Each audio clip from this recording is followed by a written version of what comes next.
Hi friends, പുതിയൊരു വീഡിയോയിലേക്ക് എല്ലാവർക്കും സ്വാഗതം. ഇന്ന് ഞാൻ വന്നിട്ടുള്ളത് വളരെ ഹെൽത്തി ആയിട്ടുള്ള ഒരു ബ്രേക്ക്ഫാസ്റ്റ് റെസിപ്പി കൊണ്ടാണ് കേട്ടോ.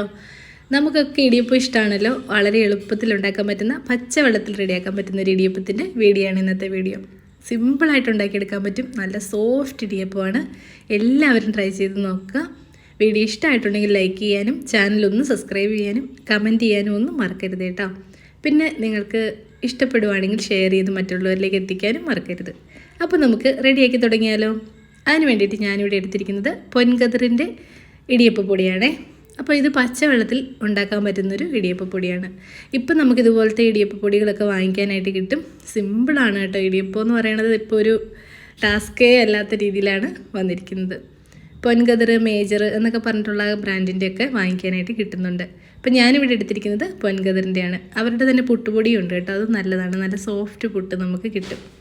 അപ്പം വളരെ സിമ്പിളായിട്ട് റെഡിയാക്കി എടുക്കാം. എങ്ങനെയാണെന്ന് നമുക്ക് നോക്കാം. 1 കിലോയുടെ പാക്കറ്റാണ് കേട്ടോ. 77 രൂപയാണ് ഇതിൻ്റെ പ്രൈസായിട്ട് വരുന്നത്. അപ്പം നമുക്ക് ഒരാഴ്ച 1.5 ആഴ്ചത്തേനുള്ള കാപ്പിക്കൊക്കെ ഇത് ധാരാളം മതിയാകും കേട്ടോ. കുറച്ച് പൊടി മതി. നല്ല രീതിയിൽ നമുക്ക് ഇടിയപ്പം റെഡിയാക്കി തുടങ്ങാം.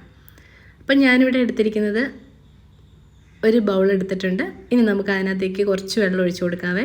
അപ്പം നമ്മുടെ നോർമൽ വാട്ടർ ഒഴിച്ച് കൊടുത്താൽ മതിയാവും. പച്ചവെള്ളം ഒഴിച്ച് കൊടുക്കുക. ഇപ്പോൾ 1 കപ്പ് വെള്ളമാണ് ഒഴിച്ച് കൊടുത്തേക്കുന്നത്. അതിനകത്തേക്ക് ആവശ്യത്തിന് ഉപ്പും കൂടി ചേർത്ത് കൊടുക്കുക കേട്ടോ. അപ്പം ഉപ്പ് ചേർക്കുമ്പം ജസ്റ്റ് ഒന്ന് ശ്രദ്ധിച്ച് ചേർക്കുക. ആവശ്യത്തിന് മാത്രം ചേർത്ത് കൊടുത്താൽ മതിയാകും. എന്നിട്ട് നമുക്ക് നന്നായിട്ടൊന്ന് മിക്സ് ചെയ്ത് കൊടുക്കാം. എന്നിട്ട് സാധാരണ നമ്മൾ പൊടി ഇട്ട് കൊടുക്കുന്ന പോലെ ഇട്ട് കൊടുക്കുക. എന്നിട്ട് നല്ല രീതിയിൽ കുഴച്ചെടുക്കാം. അപ്പോൾ ഇത് ചൂടുവെള്ളമൊക്കെ എടുത്ത് തിളപ്പിച്ച വെള്ളത്തിലൊന്ന് വാട്ടിയെടുത്തൊക്കെയാണ് നമ്മൾ സാധാരണ പണ്ടുള്ളവരൊക്കെ ഇടിയപ്പം ഉണ്ടാക്കുന്നത്. അപ്പോൾ അതൊക്കെ മാറിയിട്ടുണ്ട്. സിമ്പിളാണ് കാര്യം, എന്നാലും എളുപ്പത്തിലുണ്ടാക്കിയെടുക്കാൻ പറ്റും. ഇതുപോലെ പൊടി ഞാനങ്ങ് ഇട്ട് കൊടുത്തിട്ടുണ്ട്. അപ്പോൾ ഏകദേശം 1 കപ്പ് പൊടി തന്നെയാണ് കേട്ടോ ചേർത്ത് കൊടുത്തിരിക്കുന്നത്. വെള്ളം നമുക്ക് ആവശ്യമുണ്ടെങ്കിൽ വീണ്ടും ഒന്നും കൂടി ചേർത്ത് കൊടുക്കാം. ജസ്റ്റ് ഇങ്ങനെ മിക്സ് ചെയ്ത് കഴിയുമ്പോഴത്തേനും വെള്ളത്തിൻ്റെ ആ ഒരു അളവ് നമുക്കറിയാമല്ലോ. അപ്പോൾ ഞാനിവിടെ കുറച്ച് വെള്ളം കൂടെ ആവശ്യം വന്നു. അപ്പോൾ ഞാൻ കുറച്ചും കൂടെ ഒന്ന് ചേർത്ത് കൊടുത്തിട്ടുണ്ട്. ഇനി നമുക്ക് നന്നായിട്ട് കുഴച്ചെടുക്കാം കേട്ടോ. കുഴച്ച് നല്ല മയപ്പെടുത്തി എടുക്കുക. വലിയ പാടൊന്നുമില്ല കുഴയ്ക്കാനായിട്ടും. ജസ്റ്റ് നമ്മളിങ്ങനെ ഒന്ന് അങ്ങോട്ടും ഇങ്ങോട്ടും ഒന്ന് നന്നായിട്ട് കുഴച്ചെടുത്താൽ മതിയാകും. ഇനി നമുക്ക് വേണ്ടത് ഇടിയപ്പ പാത്രമാണ്. ഇടിയപ്പ പാത്രം സേവനാഴിയുടെ ഞാനിവിടെ റെഡിയാക്കി വെച്ചിട്ടുണ്ട്.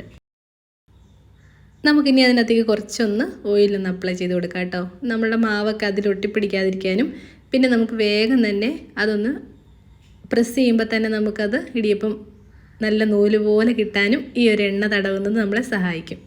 ഇനി ഞാനിവിടെ ഒരു ഇഡ്ഡലി പാത്രത്തിൻ്റെ തട്ടിലാണ് കേട്ടോ ഇതുണ്ടാക്കിയെടുക്കുന്നത്. കുറച്ച് ഇഡ്ഡലി പാത്രം മേടിക്കുമ്പോൾ ശ്രദ്ധിക്കേണ്ട കാര്യം എന്ന് പറഞ്ഞാൽ കുറച്ച് കുഴിഞ്ഞ ഇഡ്ഡലി പാത്രം മേടിക്കാനായിട്ട് ശ്രദ്ധിക്കുക. ഇപ്പോൾ സ്റ്റീലിൻ്റെയൊക്കെ ഇഡ്ഡലി പാത്രം വരുന്നുണ്ട്. അത് ജസ്റ്റ് ഫ്ലാറ്റാണ്. നമ്മൾ ഉണ്ടാക്കുന്ന ഇഡ്ഡലിക്ക് അത്ര ഭംഗി വരില്ല കാണാനായിട്ട്. അപ്പോൾ അത് നിങ്ങളൊന്ന് ശ്രദ്ധിച്ച് വാങ്ങിക്കുവാണെങ്കിൽ നല്ല സുന്ദരമായിട്ടുള്ള ഇഡ്ഡലി ഉണ്ടാക്കിയെടുക്കാം കേട്ടോ. അപ്പം ഞാൻ ആദ്യം മേടിച്ച സ്റ്റീലിൻ്റെ ആയിരുന്നു. പിന്നെ അത് കളഞ്ഞിട്ടില്ല, ഇവിടെ ഇരിപ്പുണ്ട്. പിന്നെ ഞാൻ ഈ അലുമിനിയത്തിൻ്റെ വാങ്ങിച്ചത്. ഇനി നമുക്ക് ചെറിയ ബോൾസായിട്ട് ഇതുപോലെ നമ്മളുടെ ഇടിയപ്പ പാത്രത്തിലേക്ക് അങ്ങ് ഇട്ട് കൊടുക്കാം കേട്ടോ. സേവനാഴിയിലേക്ക് ഇട്ട് കൊടുക്കാം. എന്നിട്ട് ജസ്റ്റ് നമുക്ക് നല്ല രീതിയിലൊന്ന് പീച്ചിയെടുക്കാം. അപ്പം നമ്മുടെ കയ്യിൽ ഒട്ടാത്ത രീതിയിലാവണം കേട്ടോ. മാവ് കുഴയ്ക്കുമ്പോൾ അത് ശ്രദ്ധിക്കുക. അപ്പോൾ ആ രീതിയിലാണ് മാവ് കുഴച്ച് റെഡിയാക്കി എടുക്കേണ്ടത്. വളരെ പെട്ടെന്ന് തയ്യാറാക്കിയെടുക്കാം. നമുക്ക് ആവശ്യപ്പെടുന്ന സമയത്ത് നമുക്ക് റെഡിയാക്കി എടുക്കാം. ചൂടോടുകൂടി കഴിക്കുകയും ചെയ്യാം. അതാണ് ഈ ഇടിയപ്പത്തിൻ്റെ ഒരു പ്രത്യേകത എന്ന് പറയുന്നത്. കാരണം ജസ്റ്റ് ഒരു 5 മിനിറ്റ് പോലും വേണ്ട, ഇടിയപ്പം റെഡിയാക്കി കിട്ടും. വേഗം തന്നെ ആവി കയറുകയും ചെയ്യുമല്ലോ. അപ്പോൾ ഞാനിവിടെ സേവനാഴി നല്ല ടൈറ്റ് ചെയ്ത് കൊടുത്തിട്ടുണ്ട്. ഇനി നമുക്ക് ജസ്റ്റ് ഇതുപോലെ ഒന്ന് കറക്കി കൊടുക്കാം കേട്ടോ. നല്ല സിമ്പിളായിട്ടുള്ളൊരു റെസിപ്പിയാണ്. ട്രൈ ചെയ്യാൻ മറക്കരുത്. ഇഷ്ടമാവുകയാണെങ്കിൽ ലൈക്ക് ചെയ്യാനും കമൻറ്റ് ചെയ്യാനും മറക്കരുത് കേട്ടോ. നിങ്ങളുടെ അഭിപ്രായങ്ങളൊക്കെ കാണുമ്പോഴാണ് നമുക്ക് ഭയങ്കര സന്തോഷം. അപ്പോൾ അതും ഇടാൻ മറക്കരുത്. പിന്നെ നിങ്ങൾക്കുള്ള ടിപ്സുകളുണ്ടെങ്കിൽ ഇടിയപ്പം ഉണ്ടാക്കുമ്പോൾ ഉള്ള എന്തെങ്കിലും കാര്യങ്ങളൊക്കെ ഉണ്ടെങ്കിൽ അതും ഷെയർ ചെയ്യാം കേട്ടോ. അപ്പോൾ ഞാനിവിടെ ഇഡ്ഡലി പാത്രത്തിലേക്ക് ഇതുപോലെ ഇടിയപ്പം റെഡിയാക്കി വെച്ചിട്ടുണ്ട്. ഇനി നമുക്കിതൊന്ന് സ്റ്റീം ചെയ്തെടുക്കണം. സാധാരണ സ്റ്റീം ചെയ്യുന്ന പോലെ അപ്പച്ചെമ്പിൽ തന്നെയാണ് ഞാൻ ചെയ്യുന്നത്. ഇഡ്ഡലി പാത്രം എന്നാണ് കേട്ടോ, അപ്പച്ചെമ്പെന്നാണ് വീട്ടിൽ പറയണത്. ഞങ്ങളുടെ നാട്ടിലൊക്കെ പറയുന്നത് കൊണ്ടാണ് ഞാൻ അപ്പച്ചെമ്പെന്ന് പറഞ്ഞത്. അപ്പോൾ നമ്മളുടെ അപ്പച്ചെമ്പിൽ വെള്ളം ഒഴിച്ച് കൊടുക്കുക. അതിനുശേഷം ആദ്യത്തെ തട്ട് വയ്ക്കുക. അതിനുശേഷം രണ്ടാമത്തെ തട്ട് വയ്ക്കുക. അതിനുശേഷം അപ്പച്ചെമ്പ് അടയ്ക്കുക. പിന്നെ നമുക്ക് നല്ല രീതിയിൽ ഫ്ലെയിം ഇട്ട് കൊടുക്കാം കേട്ടോ. ഒരു 5-10 മിനിറ്റൊക്കെ മതി. നല്ല ഹൈ ഫ്ലെയിമിൽ നല്ല രീതിയിൽ നമുക്ക് കുക്കാക്കി എടുക്കാം. വളരെ എളുപ്പത്തിൽ റെഡിയാക്കാൻ പറ്റുന്ന ഇടിയപ്പമാണ്. ഞാനിവിടെ മുട്ടക്കറിയുടെ കൂടെയാണ് സെർവ് ചെയ്തിരിക്കുന്നത്. നല്ല ടേസ്റ്റായിരുന്നു കഴിക്കാനായിട്ട്. നിങ്ങൾക്കും ഇത് ഉപകാരപ്പെടുമെന്ന് ഞാൻ വിശ്വസിക്കുന്നു. വീഡിയോ ഇഷ്ടമായിട്ടുണ്ടെങ്കിൽ ലൈക്ക് ചെയ്യാനും ഷെയർ ചെയ്യാനും ചാനൽ സബ്സ്ക്രൈബ് ചെയ്യാനും മറക്കരുത്. മറ്റൊരു നല്ല കിടിലൻ റെസിപ്പിയുമായി വീണ്ടും കാണാം. Thanks for watching.